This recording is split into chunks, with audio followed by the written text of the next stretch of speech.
Bonjour à tous, aujourd'hui je suis en compagnie de Clément David, CEO chez Theodo Cloud. I decided to hack you. Whoever's in control of the exit nodes is also in control of the traffic, which makes me... Bonjour Clément. Salut. On se retrouve aujourd'hui pour échanger avec toi autour de la souveraineté dans le cloud et on va éplucher plus en détail la stratégie des 3 providers américains bien connus que sont AWS, Azure et GCP. Mais avant de rentrer dans le vif du sujet, Clément, j'aimerais comme d'habitude qu'on fasse un petit saut dans le passé. Est-ce que tu te souviens de ton premier projet informatique ? Yes, j'ai commencé dans le monde des applications mobiles, donc très loin du cloud. Et écoute, je bossais dans une boîte qui s'appelait BAM et qui maintenant s'appelle Theodo Apps, dans le même groupe que Theodo Cloud. Et écoute, mon souvenir numéro 1, c'est qu'on était sur des technos qui n'existent plus. C'est pas vrai.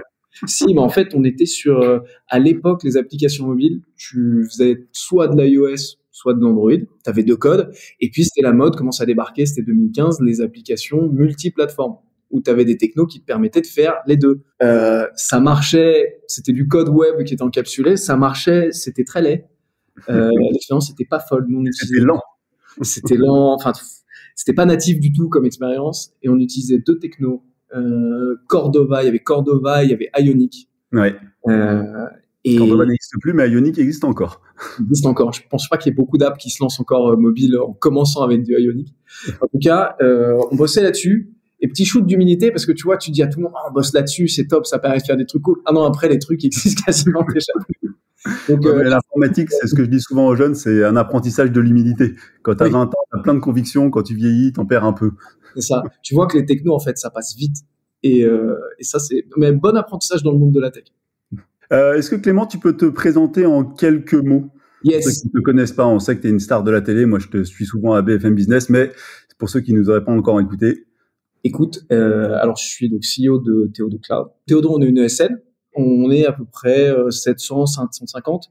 Et on fait du conseil et de l'implémentation. C'est-à-dire qu'on va à la fois faire la stratégie technique pour nos clients et ensuite on va implémenter derrière. Voilà, on est présent en France, au Maroc, aux États-Unis et en Angleterre. Et donc, on a des verticales techniques, de la data, du mobile. Moi, il se trouve que je m'occupe de la partie cloud. Ok. Et toi, alors, est-ce que tu peux te parler ? Yes. Alors, qu'est-ce que je te dis en premier ? J'ai 36 ans. J'ai 3 passions dans la vie. La BD, les Warhammer et le football américain. Voilà. Ah, sur quelle partie alors ? Sur les Warhammer. Dans la tech, c'est quand je suis arrivé dans la tech, c'est le seul endroit au monde où les gens me répondaient sur ce truc. Quand j'étais en école de commerce, il n'y avait pas beaucoup de répondants en face. Warhammer, très bien. Donc voilà, non, et blague à part, donc ça fait maintenant, on a lancé la partie cloud de Theodo Cloud il y a 5-6 ans. Et donc moi, ça fait 5-6 ans que je suis dans ce monde-là. Ouais. Et pour ceux qui nous écoutent, vous pouvez suivre Clément et Theodo parce que c'est une boîte qui fait de la com super cool sur LinkedIn et sur plein de réseaux sociaux. Donc allez-y, il y a toujours des informations assez intéressantes à piocher. Si tu le permets, on va rentrer dans le vif du sujet. On va parler souveraineté et puis essentiellement des 3 providers américains. Alors pour ceux qui nous écoutent et qui seraient déjà énervés parce qu'on ne parle pas des cloud providers français, on en parlera un petit peu sur la fin. Oui, mais on va quand même balayer les 3 majeurs aujourd'hui. En préparant ce podcast, je me suis rendu compte d'un truc, c'est que je comprenais pas et j'avais jamais vraiment lu la définition de ce que c'était que la souveraineté. Est-ce que tu peux nous expliquer ce que c'est la souveraineté numérique avec tes mots et que tous ceux qui nous écoutent puissent comprendre ? Oui, sachant que mes mots sont mes mots et qu'en fait, plus tu vas parler avec des gens dans ce domaine, tu vas te rendre compte qu'il y a une définition par personne. Je te donne la mienne. La souveraineté, c'est la notion d'indépendance et tu rajoutes la surcouche pays. Bon, nous, c'est la notion d'indépendance pour la France dans un certain nombre de domaines. Et c'est tous les domaines possibles. Là, on parle de la tech. C'est comment est-ce que, en France, il y a 2 échelles, donc l'échelle nationale et l'échelle du monde de l'entreprise. Comment est-ce que on n'est pas dépendant des technologies des autres pays pour faire vivre nos entreprises, pour équiper notre État, etc., etc. Et pourquoi aujourd'hui c'est un sujet ? Parce que je veux dire, ça a toujours existé et j'ai l'impression qu'il y a encore 10 ans en arrière, on n'en parlait pas tant que ça. Et aujourd'hui, ça devient un sujet important. Je pense qu'il y a 2 raisons. La première, c'est on n'a, je pense, jamais été aussi dépendant des technologies étrangères, notamment américaines. Et tu vois, tu parlais de shoot d'humilité.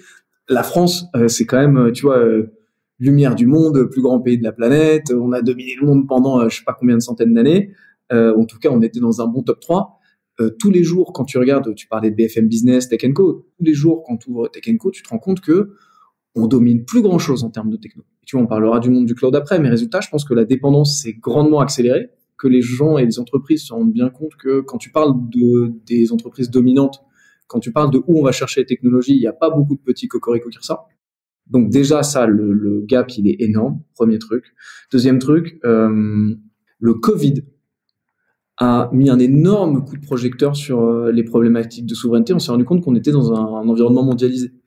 Et quand tu es à la télé et que tu te dis, OK, avec le psychodrame qu'il y a à l'époque, mais quand tu es à la télé et que tu te dis, on est tous en train de mourir, ce qui va sauver, c'est d'avoir des masques, et que tu dis, alors pour les masques, la Chine va nous en prêter, il y a peut-être un stock qu'on peut aller chercher, mais il nous en faudra aussi. C'était un délire. Et donc, on s'est rendu compte qu'on pouvait pas produire de respirateurs, on s'est rendu compte qu'on pouvait pas produire de masques, et qu'en fait, on était très, très dépendants. Et je pense le Covid a laissé beaucoup de traces, mais cette partie-là en fait, on dépend d'autres pays pour pouvoir faire notre taf, c'est resté un peu. Alors, je sais pas si tu partageras ce que je vais te dire, parce que aujourd'hui, il y a cette notion de souveraineté qui revient, elle revient un peu dans tous les grands blocs du monde. Et on a tendance à penser que les Américains sont eux souverains et que nous, on le serait pas. Moi, j'ai plutôt la sensation qu'il y a une telle interdépendance de technologies dans tous les sens qu'aujourd'hui, il n'y a pas vraiment grand monde qui est souverain. Je sais pas si c'est mon avis, mais j'ai l'impression que tout le monde dépend de tout le monde. Personne n'est souverain. Aujourd'hui, tu as 80% des puces qui sont produites dans, je crois que c'est 30 km² en Asie, entre la Chine et Taïwan. Et toutes les discussions, mais tu vois, c'est la discussion qu'on avait avec Trump, etc. C'est toutes ces interdépendances, en fait, faut les gérer parce que personne n'est totalement indépendant. Et c'est aussi pour ça que je te disais, chacun va avoir ses définitions de ce que c'est que la souveraineté. Exactement. Parce qu'en fait, t'as un cloud provider français, Scaleway, ils essaient de tout faire eux-mêmes, ils sont top, on en parlera un peu après. À un moment, les puces, ils les achètent à Nvidia, donc une boîte américaine. Et quand tu parles à Nvidia, ils te disent, ouais, mais en fait, nous, les puces, on se fournit, tu vois, à Taïwan, on se fournit. Donc, en fait, t'as quand même une interdépendance partout, t'as raison. Et c'est pour ça, je te parlais de Trump tout à l'heure, c'est pour ça que, par exemple, Trump, au moment où il est président des États-Unis et qui dit, on va voir nos relations avec la Chine parce qu'en fait, on a besoin d'eux, ils ont besoin de nous, c'est le moment de prendre là-dessus et d'essayer de les obliger à faire du transfert de technologie, nous, essayer de leur enfiler le moins possible. C'est parce que cette interdépendance, elle pose beaucoup de questions pour le futur et en effet, la souveraineté maintenant, c'est au centre de tous les échanges, mais tout le monde a ses problèmes. Les États-Unis sont pas tranquilles de leur côté. Mais tu vois, et après on va rentrer un peu plus en détail, mais moi je te fais une confidence, souvent les clients, ils sont toujours un peu surpris qu'on ne sache pas toutes les technologies qu'on utilise dans une moindre application. Et en fait, la moindre application de base, t'as, je sais pas, 30, 50 technos si tu prends toute la chaîne. Et en fait, aujourd'hui, personne ne maîtrise toutes ces chaînes. Et moi, ça me fait, alors souvent, quand tu as une discussion de comptoir, tu sais, un peu avec des gens dans la rue ou des copains, ils te disent, quand même, on sait d'où viennent les choses. Dans le monde de l'informatique, on ne sait pas. C'est très vrai je te rajoute 2 trucs qui complexifient. Un, l'open source. Ce qui rajoute une zone de flou. Ils vont dire, donc c'est parfaitement souverain, donc ils vont dire, bref. Et puis, les entreprises dont on ne sait pas où elles sont. Non. Je te donne 2 exemples français.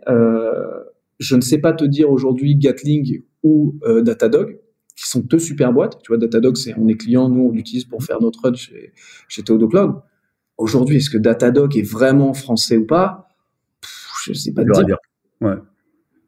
Bon allez, on dérive pas trop, on va rentrer dans le sujet qui nous intéresse aujourd'hui, les 3 providers américains, donc AWS pour Amazon, Microsoft Azure et GCP pour Google. Est-ce que tu peux nous donner un petit rapide état des lieux du marché du cloud, alors mondial ou en France, et où est-ce qu'ils en sont un petit peu sur la question de la souveraineté? On va parler de la France. La France, on est en retard technologiquement. Point barre, il n'y a pas de question, pour plein de raisons différentes, mais on n'a pas de cloud provider français qui soit technologiquement au niveau des cloud providers américains. On est d'accord. C'est fini, et on ne le sera pas. Bon, ça, c'est la partie pas cool de l'histoire. Pour te donner un ordre d'idée, chaque année, en Chine et aux États-Unis séparément, c'est 40 milliards de dollars d'investis en R&D dans le cloud. En Europe, c'est 4 milliards. Donc, non seulement, on va dire, merci, finito pipo, tu vois. Non seulement, on n'y est pas, mais en plus, croire que on va un jour les rejoindre et être capable de suivre le rythme derrière, c'est impossible. Nous, quand on a essayé de lancer notre cloud souverain il y a une dizaine d'années maintenant, peut-être un petit peu moins, quoique ça fait, on a investi l'État français dans CloudWatt et Numergy, on a mis 150 millions. Alors, il y a de l'inflation, pas à ce point-là non plus, tu vois. On parle pas des mêmes ordres de grandeur, là. Exactement. Donc, on est derrière, on le restera pour toujours. Bon. Ça veut dire que les sociétés françaises, et les administrations, elles étaient face à un choix un peu pourri, qui était soit, je parle au passé, on va voir pourquoi, mais qui était soit j'utilise des technos françaises et européennes, et j'accepte que j'ai un déficit technologique et un désavantage concurrentiel par rapport à ceux qui vont utiliser des technos up-to-date mais américaines, soit j'utilise les meilleurs technos, mais je soutiens pas les acteurs français, etc., mais on va en parler, c'est pas la prio de beaucoup de boîtes, c'est normal, je comprends. Et deux, en fait, j'ai un risque lié à la souveraineté de mes données, ce genre de choses. Donc, un peu le choix entre l'alpeste et le choléra. Bon, ça, c'était l'état des lieux jusqu'en 2021. Ce qui a changé, c'est que l'État, via Bruno Le Maire, ministre de l'économie, a dit, OK, on a une doctrine. Cette doctrine, c'est qu'on appelle le cloud au centre. Bon, et dedans, ce qu'il faut retenir, donc ça veut, t'as une partie, toutes les administrations doivent se mettre au cloud, ok, très bien. Mais surtout, ce qu'il faut retenir, c'est que on sort un label, voilà, qui s'appelle le cloud de confiance, qui s'appuie beaucoup en fait sur Sectum Cloud de l'ANSSI. Et ce label, si tu coches un certain nombre de cases, on considère que tu es souverain. Tu es un cloud souverain. Tu as le tampon, etc. Et donc, tu peux être utilisé pour des boîtes qui veulent être assurées, mais aussi pour des boîtes qui ont des données critiques, voire pour des administrations qui ont des données critiques. Et donc, ce qui crée, c'est un écosystème où si tu es Google ou Amazon ou Microsoft, si tu respectes certaines conditions, et on va en parler après, tout à coup, tu peux proposer ton service comme étant un cloud français, comme étant un cloud souverain. Et là, explosion. C'est-à-dire que dans tous les sens. Les Américains, pour certains, foncent dans la brèche, on va en parler. D'autres approchent pas trop, mais il y en a qui investissent des milliards. Les Français, foudrage. OVH, pour te dire, Macron, quand il fait son plan France 2030, et qui dit on rattrapera pas les Américains sur le cloud, donc c'est quelques mois après. Le lendemain, c'était l'intro, ou une semaine après l'introduction. Ouais, l'introduction d'OVH. Imagine comme ils l'ont bien pris. Pour bien connaître Scaleway, le cloud de confiance de dire, vous inquiétez pas, Google, ils peuvent être considérés comme français sous certaines conditions. Scaleway, il l'avait ultra mauvaise. Donc, retour en arrière, je te passe le côté Cédric O qui se déplace en disant, vous inquiétez pas, on va aider la filière.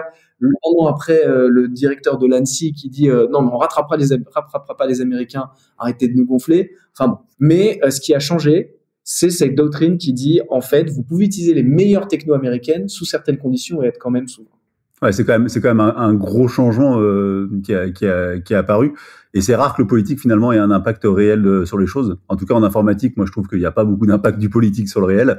En tout cas, ils peuvent annoncer des choses, mais dans le réel, je veux dire, il y a un moment, il y a des réalités. Je veux dire, tu peux déclarer que on va rattraper les Américains sur le cloud provider. Je pense que c'est pas possible. Moi, ça me fait penser au même débat il y a, alors moi je suis un peu vieux, hein, mais il y a 20 ou 30 ans en arrière, quand on disait qu'on allait rattraper Windows sur le poste client. Bon, c'était plié, le jeu était plié. Est-ce qu'on peut parler un petit peu des termes suivants, du contrôle de données, de la localisation de stockage, protection de données, disponibilité, performance, tous ces sujets-là? On va les prendre un par un, on a le temps, on va peut-être commencer par le contrôle des données, et tu nous expliques un petit peu, déjà qu'est-ce que ça veut dire, et puis un peu où ils en sont les 3 providers américains. Les grandes problématiques qui se posent quand tu fais du cloud, c'est où sont stockées mes données? Localisation. Maintenant, en France, tous les cloud providers ont des data centers en France.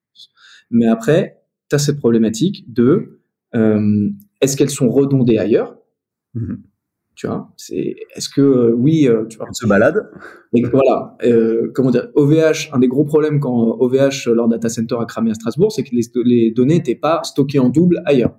Bon, donc est-ce qu'elles sont redondées dans un data center en France? Bon, premier truc. Si elles sont loin, est-ce qu'il y a des problèmes de performance pour y accéder? Est-ce que c'est plus long, etc. Ça, c'est aussi une question qui se pose. Un vrai sujet. Stabilité, on a des différences de stabilité entre les cloud providers. Donc, est-ce qu'il y a de l'indisponibilité? Est-ce qu'il y a des moments où mes données, j'y ai pas accès, donc en gros, l'application va pas marcher? Bon, quand tu parles de souveraineté, il y a des termes qui reviennent beaucoup comme ça. Je te donne mon avis. C'est des termes, c'est des questions qui se posent dans tous les projets cloud, souveraineté, pas souveraineté. La problématique, c'est qui est assez attaché à la souveraineté de ses données de son cloud provider pour accepter qu'il va payer 20-30% de plus pour être assuré sur ces trucs-là. Et en fait, tu as un peu le même problème, enfin problème ou pas problème, on s'en fiche, mais tu as un peu le même enjeu avec le green. Tout le monde te parle de souveraineté, tout le monde te parle du green. Moi, des clients qui viennent me voir en disant je suis prêt à payer plus cher pour que ce soit dans un data center alimenté par des énergies renouvelables, j'en ai pas. Et des gens qui me disent je suis prêt à partir sur un cloud français parce que je refuse de travailler avec un cloud américain, j'en ai pas. Donc, ces problématiques, elles se posent d'une manière générique.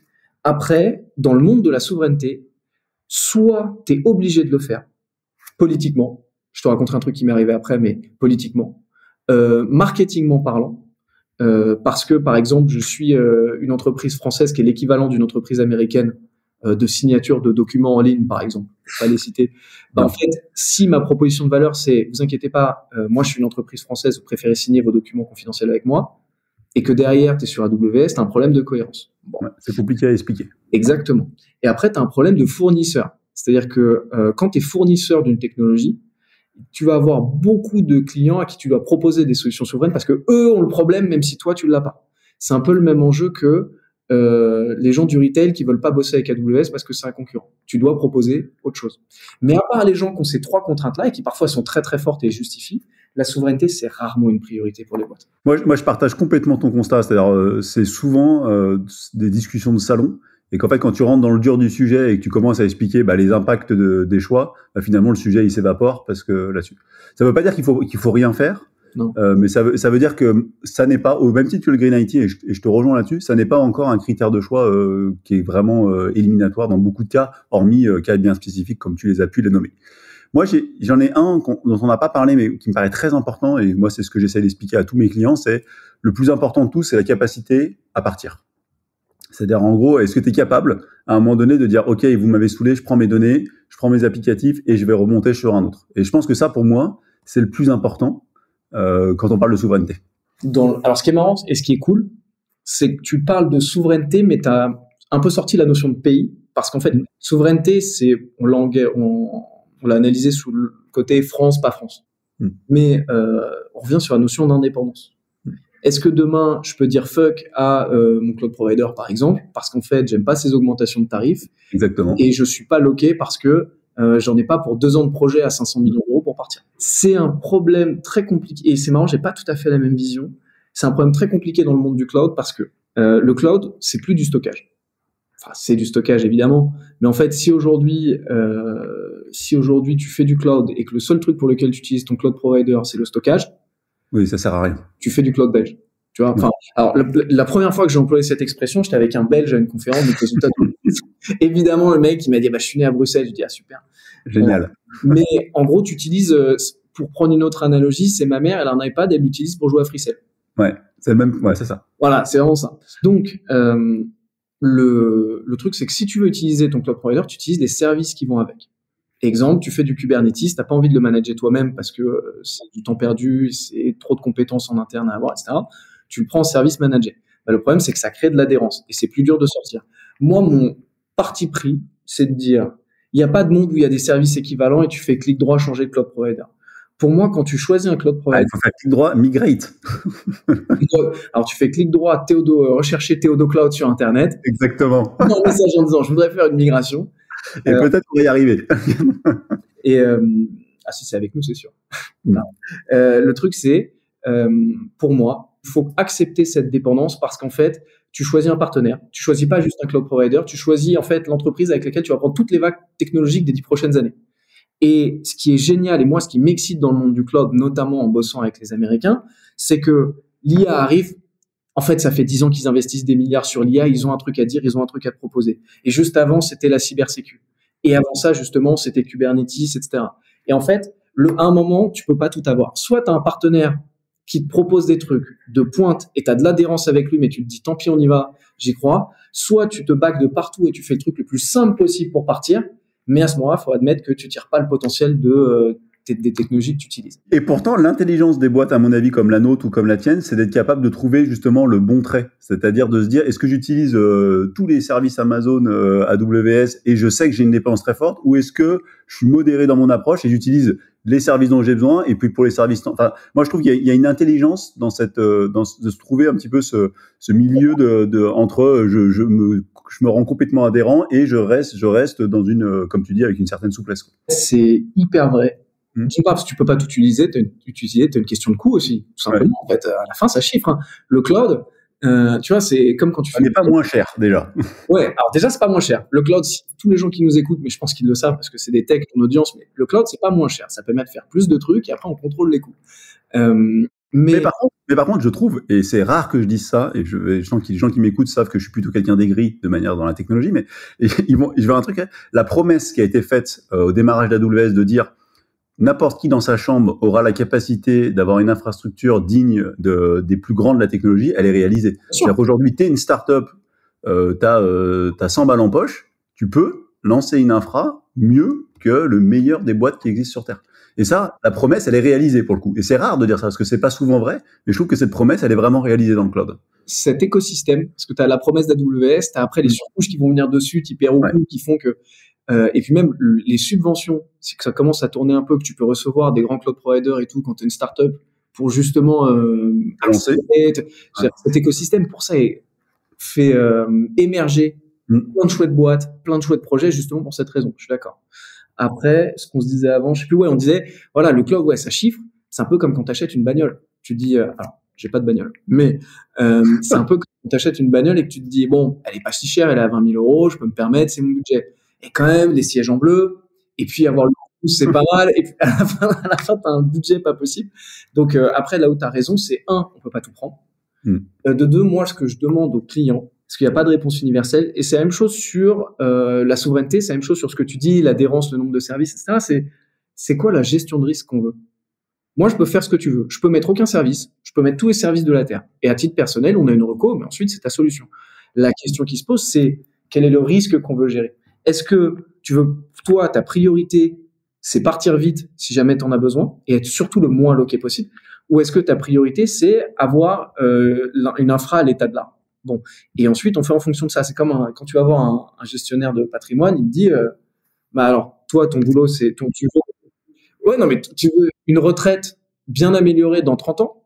Ou est-ce que tu veux pouvoir retirer de l'argent à tout moment dans les 3 ans qui viennent? On prend pas les mêmes choix. C'est un peu pareil. On va revenir sur la partie souveraineté. Donc, on a défini le contrôle, qu'est-ce que c'était que la localisation, la protection des données, la disponibilité, la performance, la possibilité de changer. Donc, stratégie de Microsoft et Google, je te ferai une petite différence entre les deux après, mais c'est de dire, OK, nous, cloud de confiance, parfait, on a compris. Si on monte une alliance avec un gros industriel français, on doit pouvoir proposer les services Microsoft et Google, mais avec le tampon, c'est français, donc il n'y a pas de risque. Okay. Ils ont foncé dans la brèche. Donc, ils ont construit des alliances. Pas de la même manière, mais ils ont construit pour Google une alliance qui s'appelle SENS. Attention, S3NS. OK. Marketing. Années 90. Pas d'avis, c'est mon partenaire. Et le truc, c'est... on l'a pas dit, mais moi, en plus, je suis partenaire avec tous. Donc, nous, on est assez agnostique sur les technos, donc j'ai pas plus intérêt à parler d'une techno que d'une autre. Donc, Google, ils font ça avec Thales. OK. À côté de ça, Microsoft, ils font une alliance qui est pas exactement foutue pareil, mais une alliance avec Orange et Capgemini, ok, qui va s'appeler Bleu. Voilà. Bon, pour des raisons aussi de marketing, de couleur historique française, le bleu, machin. Bon, bref. Ça, c'est leur stratégie à eux. Ça veut dire que ce qu'ils disent, c'est quand vous prenez du bleu ou vous prenez du sens, vous avez le meilleur de la technologie, mais qu'on peut offrir nous en tant que cloud provider à Microsoft et Google. En revanche, vous êtes protégé. Et là, on arrive sur les critères de Secnum Cloud qu'il faut avoir pour être cloud de confiance. Donc, les critères. En gros, tu as 3 fondamentaux pour avoir Secnum Cloud et tu peux pas avoir le label cloud de confiance si tu n'as pas ces 3 critères. Voilà. Le premier, c'est que l'entreprise, elle doit être détenue à, je crois, 75%. Donc, c'est une protection capitalistique par une entreprise française. OK. Donc, ça veut dire que, et en l'occurrence, c'est beaucoup moins pour ce qui concerne Sens, et c'est un modèle un peu différent pour Microsoft, donc Bleu, mais Google, Thales, donc Sens, c'est largement en dessous de 25% détenu par Google. Tout le reste, c'est Thales. On a ce premier critère-là. Le deuxième critère, c'est un critère de, on va dire, étanchéité opérationnel et technologique. Ça veut dire que les data centers que tu as pour ces services-là, ils sont opérés par les entreprises françaises, ils sont sur des technologies qui sont hébergées en France, et il y a une muraille de Chine absolue entre le provider américain et les technologies et les opérations en France. Donc un mec, Google n'a aucun accès à un data center de Sens, il peut pas aller faire de modifs, il peut pas aller tripatouiller des données, tout est fait intégralement par les mecs de Thales. Donc si je comprends bien, alors nos amis de chez Microsoft, ils ont un data center en France Centre. Il y a que des gars de l'entreprise française qui travaillent là-dedans qui a droit d'opérer sur ces data centers. Exactement. Ça veut dire que si demain un mec de Microsoft, pour X raisons, à tout hasard, mandaté par le gouvernement américain, machin, veut pénétrer dans un data center de l'Alliance Bleue, il ne peut pas. D'accord. Donc, le cloud de confiance, c'est ces éléments-là. Et le dernier, c'est tout ce qui va être lié à Secnum Cloud, c'est qualification et normes. Donc, tu dois avoir Secnum Cloud, mais surtout sécurité des données. Donc, c'est pas juste où est-ce qu'elles sont hébergées, c'est aussi comment est-ce que je les protège, comment est-ce que je les protège. Contrôle d'accès, cryptage et compagnie. Comment elles sont chiffrées. Et puis, tu as robustesse de l'infrastructure. Donc, est-ce que c'est redondé, est-ce que ça. Donc, si je résume, Microsoft et Google, ils disent on va faire une alliance. On va aller chercher le label Secnum Cloud. Quand on l'aura, on pourra postuler pour le cloud de confiance parce que non seulement on a les critères de Secnum Cloud, mais en plus, on a les critères qui sont posés par le cloud de confiance. Voilà. Ça, c'est la situation de ces deux entreprises-là. Pour te faire une petite différence, aujourd'hui, la différence que tu vas avoir entre Sens et Bleu, Sens, au début, la stratégie de Bleu avait l'air d'être très axée d'abord sur Microsoft 365. Mm-hmm. Bon, là où Sens est parti direct sur la partie plutôt infrastructure. Okay. Là, maintenant, Microsoft communique, donc Bleu communique plus sur l'infrastructure aussi. En revanche, le calendrier est un peu plus flou. Là, ce que je peux te dire, c'est qu'à date, Sens a posé le jalon 0. Il y a 4 jalons pour être Secnum Cloud. Ils ont posé le jalon 0, c'est-à-dire que leur candidature a été acceptée et ils ont à peu près 13 mois devant eux, différents jalons qui vont suivre. Et dans 13 mois, on sait qu'ils auront le tampon Secnum Cloud. Okay. C'est que Microsoft n'a pas commencé ce process. Ils en sont pas au jalon 0. Ils n'ont pas eu de candidature qui a été acceptée. Tu peux voir ça sur le site de l'ANSSI. Donc, c'est-à-dire que chaque mois qui va passer, ce qui va agrandir le délai pendant lequel Sens sera Secnum Cloud, mais Bleu le sera pas. C'est une des différences. La deuxième, c'est que Sens s'engage s'engage très clairement à avoir tous les services Google. Pour l'instant, la communication de Microsoft, elle est un petit peu plus floue. La formulation, il parle de services essentiels, etc. Bon. Donc, les offres que vont proposer Microsoft, on est un petit peu moins précis. En revanche, Microsoft, même si à date, ils n'ont qu'un seul data center, à terme, ils t'annoncent qu'ils en auront 4, donc un petit peu plus que Google. Donc, dans les 4-5 ans, tu auras probablement plus de choix en termes de zone. Voilà. OK. Donc ça, c'est la stratégie Google-Microsoft. Exactement. Et à côté, tu as la stratégie Amazon. Ils te disent qu'ils ne croient pas du tout à ça. D'ailleurs, en fait, ils n'ont pas fait d'alliance. Il y a eu à un moment dans les journaux de la communication sur une sorte d'alliance avec Atos, un peu sorti de nulle part. Et heureusement qu'ils n'y sont pas allés. Ouais, j'ai pas compris. Et en effet, en France aujourd'hui, faire une alliance avec Atos, est-ce que c'est le truc le plus porteur du monde ? Voilà, chacun a son avis. Moi, je pense pas. Mais en tout cas, de toute façon, depuis, pas de news, pas de son, pas d'image, je pense que ça se fera pas. En revanche, eux, ce qu'ils te disent, c'est les gens ne seront pas prêts à payer pour cette protection-là. Et en fait, le modèle de joint venture, nous, on n'y croit pas chez Amazon. On croit à deux choses. On croit à des data centers, en effet, localisés en Europe, etc., parce que c'est le minimum. Bon. Et on croit à ce qu'on appelle l'immunité technologique. C'est-à-dire qu'ils disent, là où Google et Microsoft te proposent une immunité capitalistique, te protège parce que l'entreprise est pas ceci, ça, c'est pas que ça, mais c'est comme ça qu'Amazon va te le résumer. Nous, on croit à une immunité technologique et donc on a des technologies qui font que tu ne peux pas avoir accès à la donnée. Par exemple, ils ont des puces qui s'appellent Nitro, qui font que, notamment, t'as pas accès à l'hyperviseur. Bon, donc ils disent en fait, c'est... Alors, pour ceux qui nous écoutent, qui connaissent un peu la partie hypervision, Nitro, c'est comme si vous déplaciez la couche cryptage dans des matériels physiques qui sont en dessous de votre hyperviseur et du coup, même AWS n'aurait pas accès et n'a pas accès à cette couche physique. Exactement.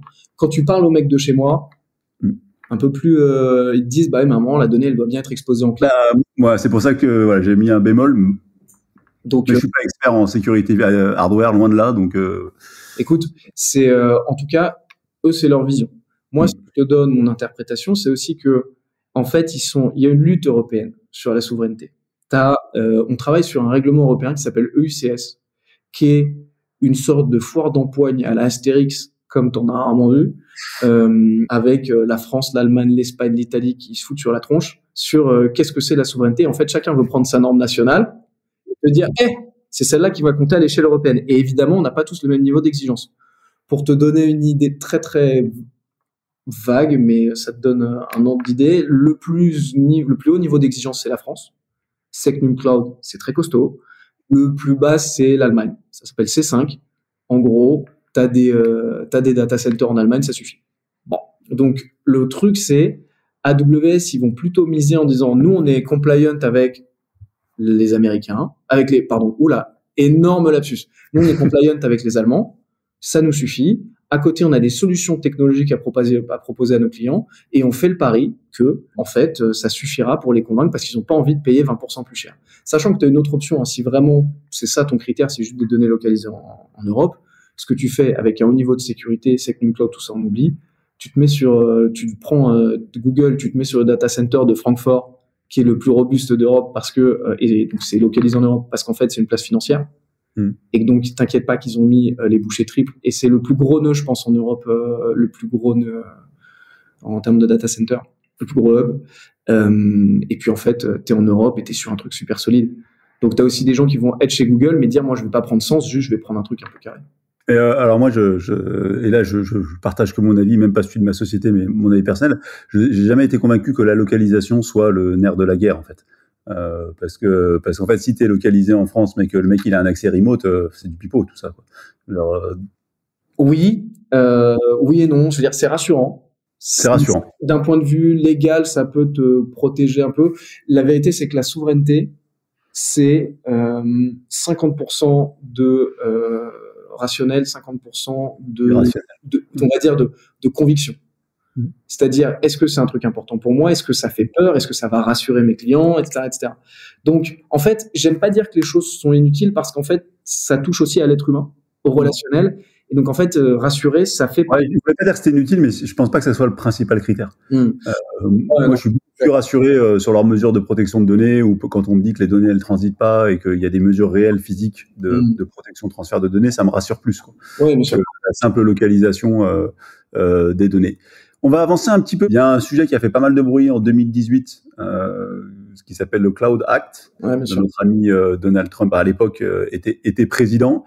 Est-ce que tu peux nous le définir, nous l'expliquer un petit peu rapidement, et puis est-ce que ça va vraiment en conflit avec nous, ce qu'on a le RGPD chez nous? Voilà. Est-ce que tu peux nous expliquer tout ça?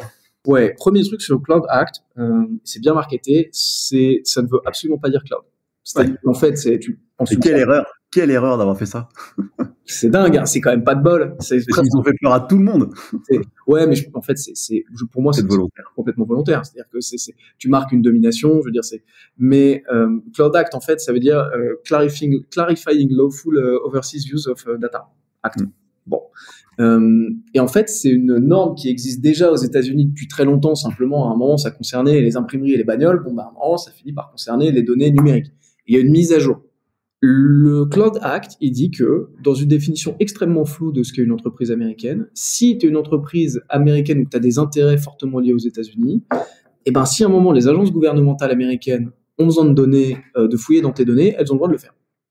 Ou plutôt, elles ont le droit de te demander un accès et globalement, tu n'as pas le droit de dire non. Bon. Ça va avec le fait que c'est un sujet qui est pas très simple à comprendre, mais de l'extraterritorialité des lois américaines, c'est-à-dire que même si elles sont pas opérées sur le sol américain, les lois américaines s'appliquent. Bien sûr.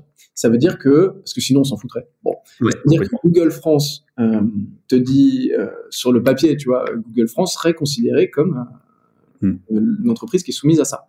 En gros, les données de toute la Terre. Bon. C'est le truc qui fait flipper tout le monde. Parce qu'en fait, sans bien comprendre ce que ça veut dire, sans même y être confronté, t'envisages le fait qu'il se passe des trucs pas cool. Et moi, pour avoir fait des infrastructures, notamment dans le domaine public. Je me suis déjà retrouvé avec des tribunes de Marine Le Pen il y a quelques années qui disaient, tel organisme public a vendu les données des Français aux Américains pour une infrastructure que moi j'avais faite sur AWS. Bon, donc tu te retrouves quand même dans des situations avec sponsor du projet chez nous, enfin pas chez nous mais chez nos clients, convoqué Assemblée nationale, machin, un vrai truc. Donc en soi c'est flippant. Dans les faits, la procédure est très complexe. C'est pas comme ça, clic droit. Ça doit partir d'un juge. Ça passe par des juges, ça passe par des requêtes, tu as du temps de demande et ça. Il y a un truc sur lequel les cloud providers américains sont très fiers, c'est qu'en fait, ils t'aident vraiment à te baquer de ça.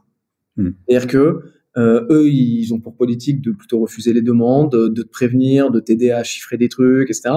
Et dans les faits, en fait, le nombre de demandes est extrêmement faible. On parle en quelques années en Europe, on parle de même pas une dizaine de demandes. Bon, mais en effet, d'une, c'est anti-RGPD. De deux, en termes d'intelligence et économique et nationale, on est sur des problématiques qui sont assez évidentes. Mais c'est aussi pour ça que, tu vois, même quand tu parles à sens ou bleu, la manière dont ils se définissent, c'est on a deux raisons d'être. La première, c'est proposer les meilleurs services techniques de nos cloud providers originels, donc Google et Microsoft, et protéger nos clients du Cloud Act. Ils te le disent tel quel. Ils disent notre boulot, c'est d'être sûr que ça n'ait jamais d'impact. La réponse française à ça, c'est le cloud de confiance.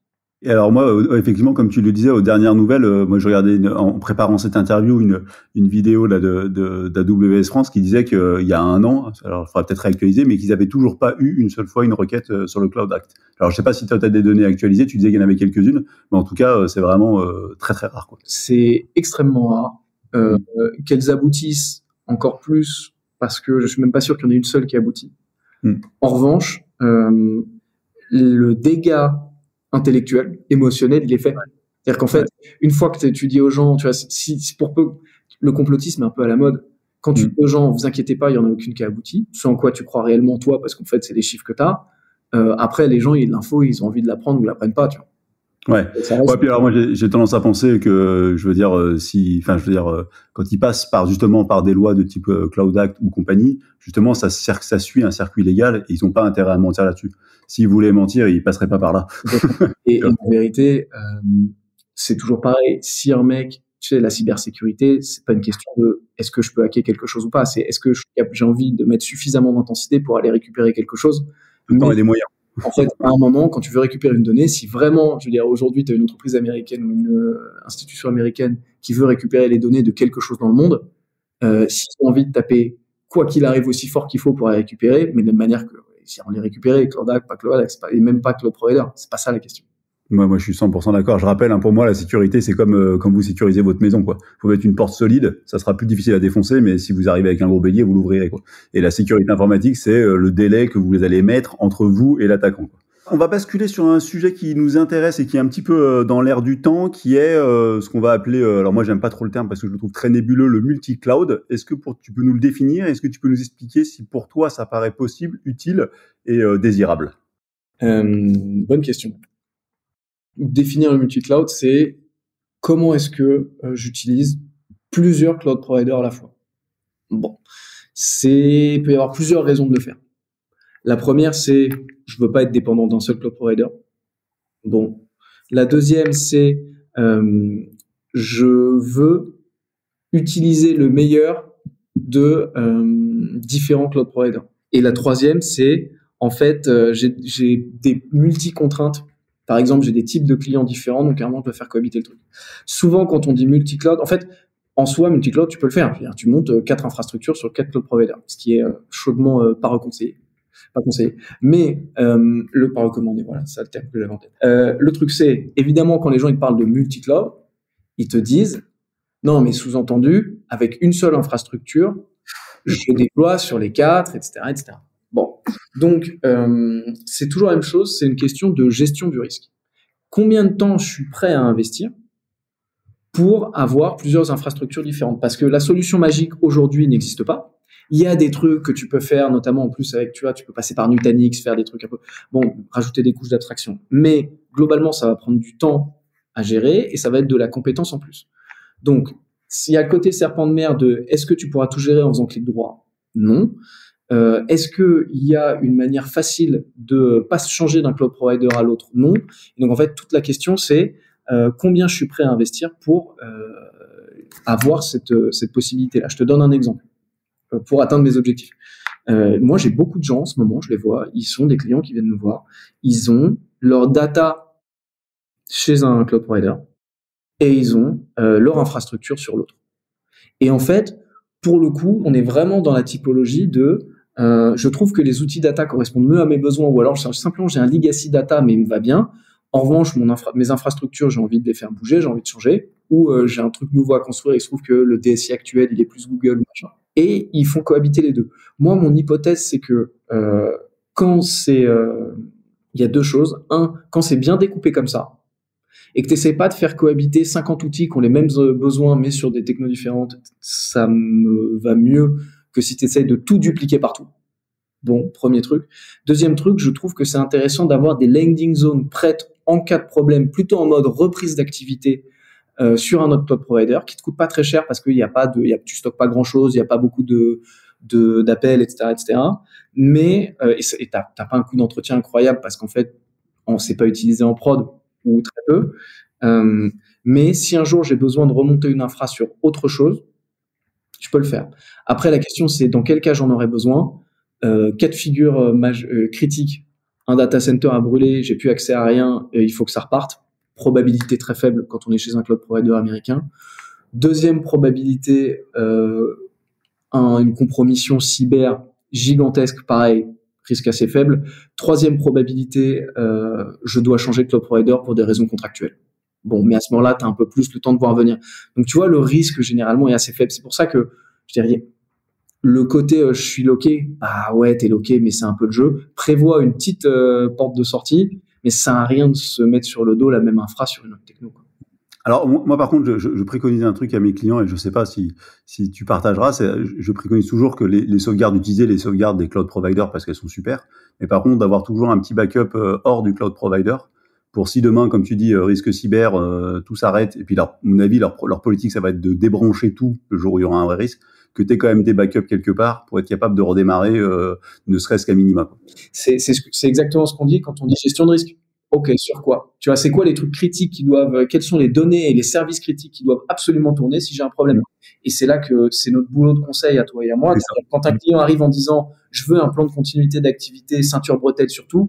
Ok, est-ce que tu as 2 millions par an à mettre? Non. En revanche, qu'est-ce qu'on appelle critique? Parce que là, on peut peut-être définir quelque chose. On avance tout ça. Solution française, on en a un petit peu parlé. Tu as parlé de Scaleway tout à l'heure, tu as parlé un petit peu d'OVH. Est-ce que tu peux nous en dire un peu plus? Ouais, Scaleway et OVH, on va parler d'eux. En gros, tu as deux modèles Scaleway. Moi, j'aime beaucoup Scaleway. Scaleway, ils essaient de refaire AWS avec modestie. Mais l'idée, c'est on code tout chez nous. On essaie de vous fournir un cloud provider bien foutu, public. OVH, en gros, c'est plutôt du Oracle. On a un cloud privé qui tourne bien, on t'offre un cloud public qui évoluera peu, d'une part parce qu'on n'investit pas, de deux parce que en fait le legacy qu'on a fait que ça bougera pas beaucoup, et c'est pas grave parce qu'en fait c'est pas avec ça qu'on fait notre beurre. Et OVH, ils ont racheté des activités de VMware. Ça, c'est pas leur stratégie, ça le sera pas dans le futur. Donc en fait, quand on me dit cloud provider français porte-étendard OVH, je dis je comprends, mais tu vois, en termes de quantité de services proposés, en termes d'ambition technique, Scaleway est beaucoup plus enthousiasmant à mes yeux que ce que fait OVH. Et par contre, pour utiliser quelques services d'OVH, ce qu'on peut leur dire, c'est si tu veux une solution bare metal avec un coût très agressif, il n'y a pas mieux, quoi.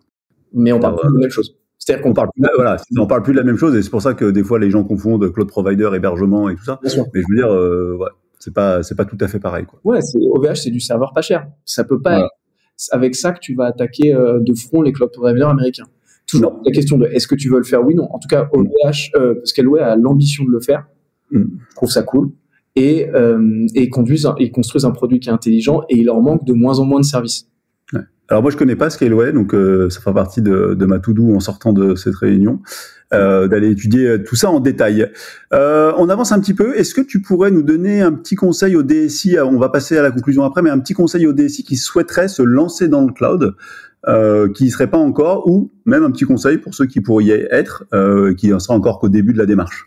Écoute, je dirais, à quoi ça va servir? À quoi va te servir d'aller dans le cloud? Parce que là, comme ça a l'air con, mais moi, j'ai un nombre de clients qui viennent me voir en disant je voudrais mettre du Cube, je voudrais mettre du Terraform pour avoir vraiment un écosystème cloud native, etc., etc. C'est l'occasion de passer dans le cloud au passage parce qu'on va moderniser l'infrastructure. Je dis ok, pourquoi faire? C'est Gartner l'a dit. Gartner l'a dit. C'est dans son Magic Quadrant. C'est ça. Non, mais en fait, t'as ce côté, c'est pas parce que les mecs sont pas smart, c'est parce qu'en fait, on leur met aussi la pression côté conseil d'administration pour dire aux COMEX en disant qu'est-ce qu'on fait nous, puis on leur dit sur l'IA, qu'est-ce que vous avez à mettre sur la table parce que tous nos concurrents font des trucs, puis ils ont des candidats qui arrivent en entretien, ils disent vous êtes sur quoi comme techno, les mecs disent bon, on est sur des bare metal, et les gens disent ok, bah moi si c'est pas du cube managé avec un GKE ou un EKS, ça m'intéresse pas. Donc en fait, c'est normal, il y a un ensemble de facteurs. La question c'est comment on trie, et à la fin on veut quel objectif, parce qu'en fait ça va nous permettre de savoir combien ça va te coûter, et pas seulement en migration ou en construction ou build, mais en run, des services, etc. Puis ça nous permet de mesurer si ça a marché derrière. Parce qu'un des drames des DSI, c'est que au-delà de gérer le legacy, le peu qu'on te laisse faire quand tu es un DSI pour innover un peu, faut que tu sois capable de montrer que ça a servi à quelque chose. Donc le côté quel objectif on veut vraiment atteindre avec ça, c'est ma question numéro 1, et souvent ça demande un peu de boulot ensemble. Et moi, je rajouterai un truc, c'est que je leur dis toujours, à chaque fois que vous rajoutez des technologies, il vous faut des gars pour les maintenir. Et plus vous allez dans l'échelle d'abstraction, plus vous avez besoin de gars. Le bare metal, vous n'avez pas forcément besoin de beaucoup de personnes, mais dès que vous montez dans l'abstraction, vous avez besoin de plus en plus de personnes qui maîtrisent les technos, et c'est aussi un risque, quoi. Tu sais que c'est un vrai truc sur les ETI, notamment les entreprises intermédiaires. La question, c'est est-ce que vous voulez devenir une boîte tech? Ouais. Et il n'y a pas de bonne ou de mauvaise réponse, je m'en fiche, mais tu vois, ce qu'on voit dans le monde de l'IA aujourd'hui, c'est que tout le monde pense que ça va être magique. Là, le marché commence à stabiliser un peu, à réfléchir, mais et on commence à faire des projets qui servent à quelque chose. Ouais, voilà. Mais la question c'est, ok, tu veux faire de l'IA, très bien. Tu sais qu'en fait, il faut des données de qualité. C'est pas ChatGPT qui a toutes les réponses. Voilà, c'est pas Gemini qui va. Est-ce que tu sais que pour faire de l'IA et de l'IA générative, tu vas devoir devenir une boîte tech, tu vas devoir analyser de la donnée, tu vas devoir faire du management de la qualité de cette donnée, etc., etc. Bon. Et donc, on n'a plus la même discussion. Est-ce que tu es prêt à ça? Et en fait, moi, j'ai aucun problème avec une entreprise qui me dit, non, je veux pas devenir une boîte tech. Même chez les startups.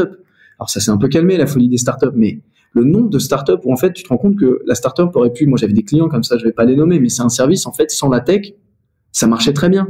Et en fait, tout d'un coup, parce que pour lever des fonds, il faut un CTO et il faut une équipe tech, on te dit, pour la valo, faut faire tout en interne. Et tu te retrouves avec la tech qui grossit, mais en fait, il n'y a pas de stratégie. Les mecs sont en turnover permanent parce qu'en fait, il n'y a pas de formation, il n'y a pas de vision technique, etc. Et donc, même malgré le tampon startup, en fait, la tech, c'est quasiment un truc qui est là malgré la boîte. C'est en fait pas nécessairement indispensable de vouloir être une boîte tech. Non. Moi, je suis d'accord. Et j'ai une des recommandations. Je dis, il faut maîtriser déjà votre core business. Et après, peut-être, mais réfléchissez, quoi. Réfléchissez avant de perdre. Est-ce que je peux te poser une question que j'ai pas prévue, mais qui vient comme ça? Une question un petit peu avec ton densité. Est-ce que toi, t'y crois? J'ai envie de dire à la sécurité dans les cloud providers. Est-ce que toi, aujourd'hui, tu te dis, j'y crois à ce qu'ils me racontent, j'y crois à 100%, 50%, 20%, 10%? Alors, on en a un peu parlé en préparant l'émission. Moi, je suis assez croyant de base. C'est mon mode de fonctionnement. Mais ouais, de fou. C'est-à-dire que vraiment, t'as pas une boîte qui investit plus de milliards sur Terre dans la sécurité de ces données, de ces data centers que AWS ou GCP ou Azure. Ils ont les meilleurs ingés en plus grande quantité et surtout, ils meurent demain s'il y a le moindre problème. C'est-à-dire, l'épée de Damoclès qu'ils ont au-dessus de la tête à eux, c'est-à-dire, t'es une boîte française. Tu te fais, tu vois, t'es un mec une boîte de la grande distribution. Tu te fais attaquer. Bon, les gens vont t'en vouloir, mais ton boulot, c'est de vendre des yaourts. T'es AWS, t'es GCP. Tu te fais attaquer, on te vole des données. L'impact, c'est ton business qui est remis en question, c'est ta capacité à produire ton service et à le fournir qui est remise en question. L'impact est 10 fois pire.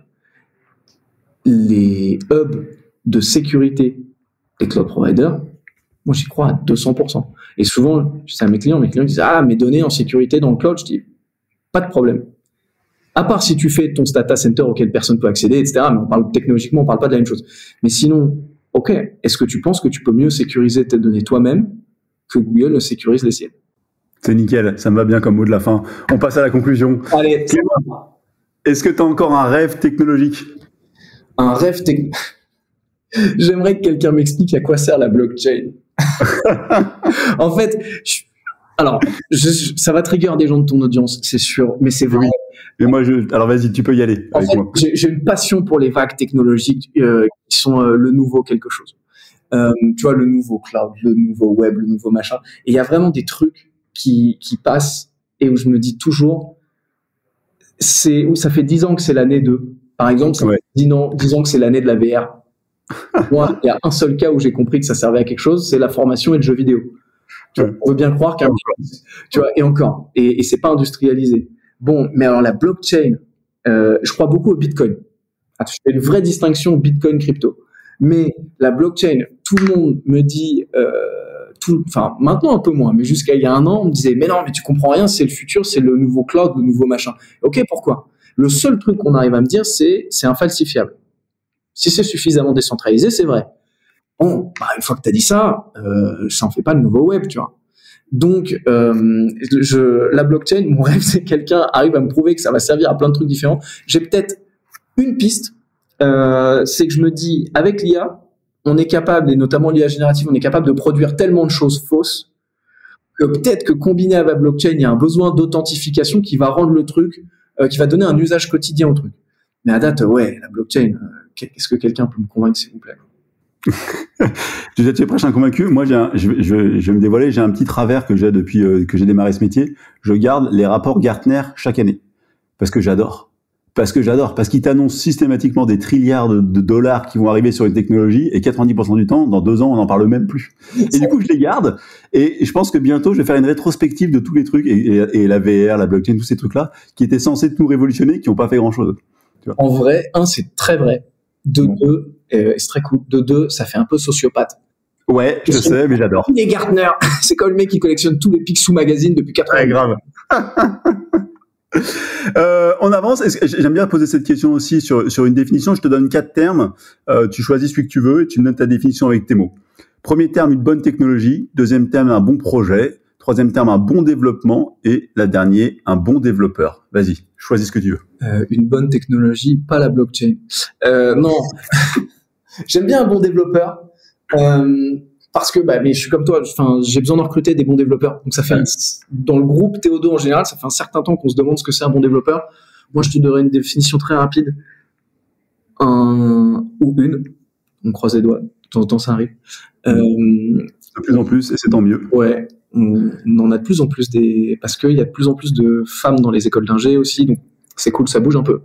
Un bon développeur, quelqu'un qui sait quel problème il a envie de résoudre. Moi, le truc, je peux pas, ou pas dans un cadre professionnel chez Théodo Cloud, mais c'est le héros technique. J'ai codé jusqu'à 2h du matin un truc qui existait déjà, parce qu'en fait, regarde, maintenant, je suis capable de le coder de zéro. Je m'en fous.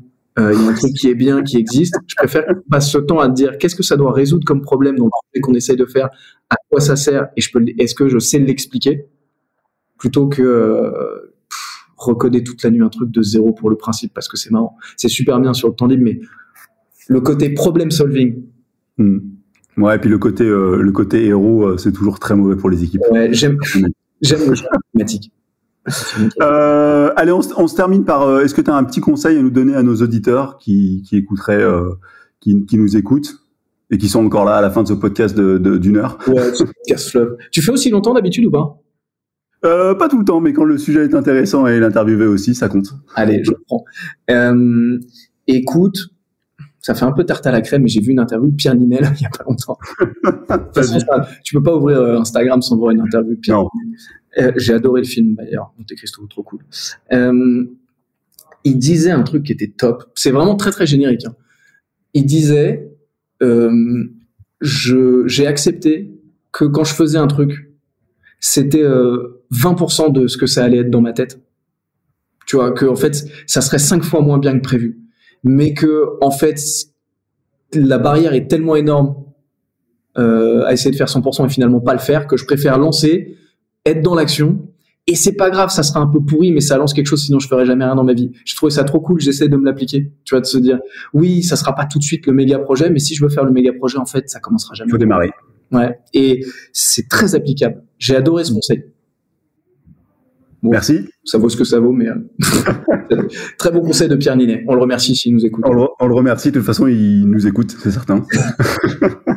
Merci à toi. Avec plaisir, c'était trop cool.